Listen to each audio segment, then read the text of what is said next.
طب ايه الفرق بين الاثنين؟ الفرق بين الاثنين ان البلاك هيد بتبقى مفتوحه. يعني ايه مفتوحه؟ يعني بتبقى اخره الدكت دي اللي هي القناه اللي احنا قلنا عليها اللي مسؤوله عن خروج الدهون من الجسم، دي بتبقى مفتوحه.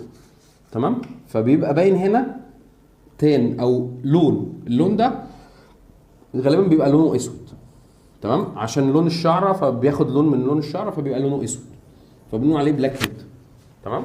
فدي ايه؟ مفتوحه. او شكل تاني بقى ما تبقاش مفتوحه، فبيبقى الجلد كانه ايه؟ مغطيها، فبيقولوا عليها ايه؟ وايت هيد، او لونها يكون ايه؟ ابيض. تمام؟ يعني هو القناه اهي وهي الشعره بس اتقفلت بقى نتيجه ان الجلد بدا يتكون وزياده افراز الايه؟ الدهون، فكلكعت وعملت كلكعه هنا.